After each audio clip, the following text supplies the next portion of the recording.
everybody, it's Freely the Banana Girl here. Today is day 12 of my 30 videos in 30 days, and today's topic is juicing and weight gain.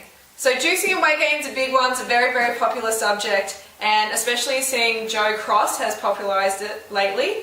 And I actually met Joe in Manhattan. He was giving a talk about his reboot program, and I asked Joe, I said, Joe, why are you so fat? What do people eat after the reboot? What do you recommend they eat? And he looked at me and said, well, I'm not a fanatic. I recommend people eat everything in moderation. And you know what? I probably shouldn't be answering this question. I'll just leave it to my nutritionist on my website. Contact her.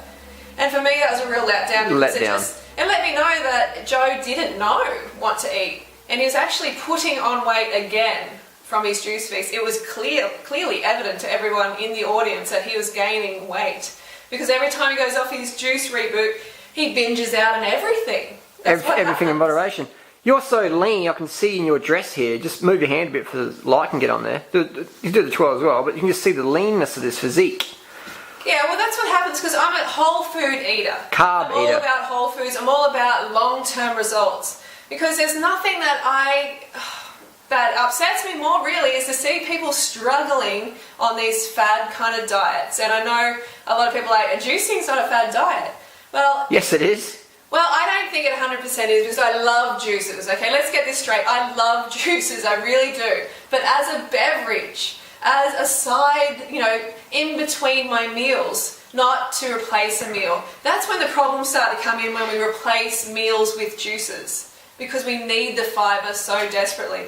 Especially someone who's coming from obesity to juicing. They're coming from a really, really poor diet. So they need that fiber. They need that fiber to push all that gunk, all that old sad diet through the colon and out the exit. Yeah. Okay, they need that to go.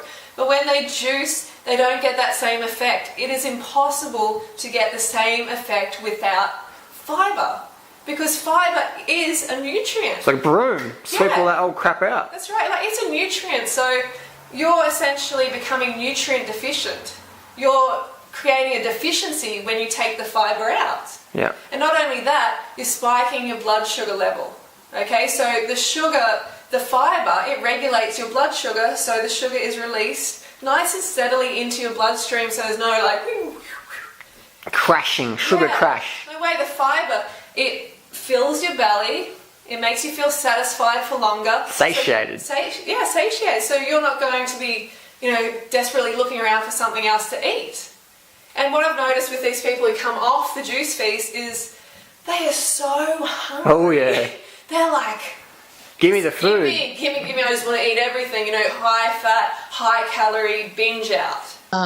The last few days of the fast, I was feeling really like I was missing eating food, like just the act of eating food, because it had been 20-something days with no food, just drinking juices. And even though I felt good, eating food, it's just human nature, right? So unfortunately, the way that I broke the fast was not very good. I'm supposed to transition out slowly and do maybe some smoothies first and fresh fruits and just work myself back in slowly to eating food.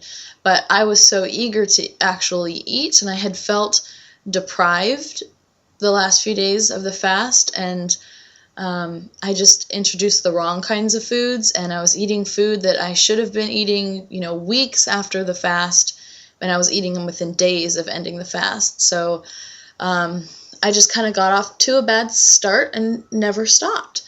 And I just ate really poorly for the last 7 months since the end of the fast. And I ended up gaining back all the weight that I lost from the fast and then some. I think the total is right around 45 pounds from where I was at the end of the fast to today.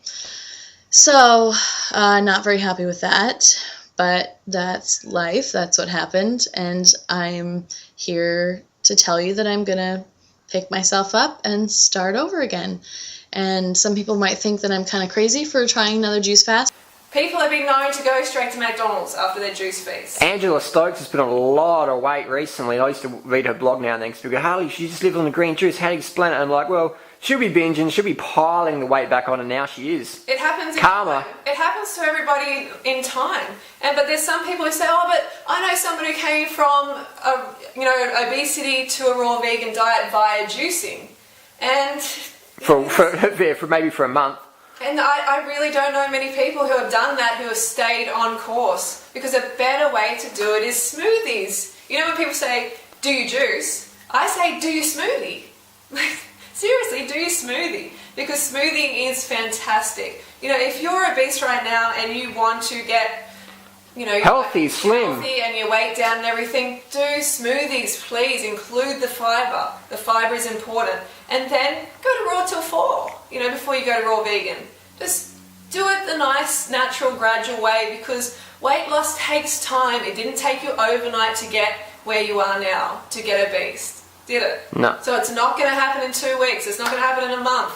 It will take a couple of years. You just have to accept that and get into the smoothies, get into the fibre-filled whole foods. And avoid going on a fad diet, because juice fasting really is a fad diet. Anything you can't do for life is a fad diet. Yeah. That's my definition of a fad diet. Well, it's true. We want this to be a lifestyle for life, not just for the summer. Mm-hmm. Okay, so to wrap it up, really, yeah, take home points. Fibre is so important. It's like a broom. It regulates your blood sugar levels. It is a nutrient, and you will be nutrient deficient in that way if you don't include it. Do smoothies.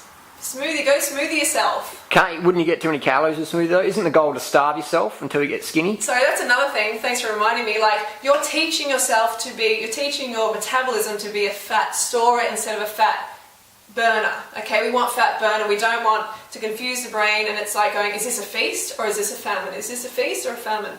And how many people who are obese can have 5,000 calories of juice, like can drink that much? I mean, they're coming from a diet, 5,000 plus calories of junk food, and then they come to this juicing.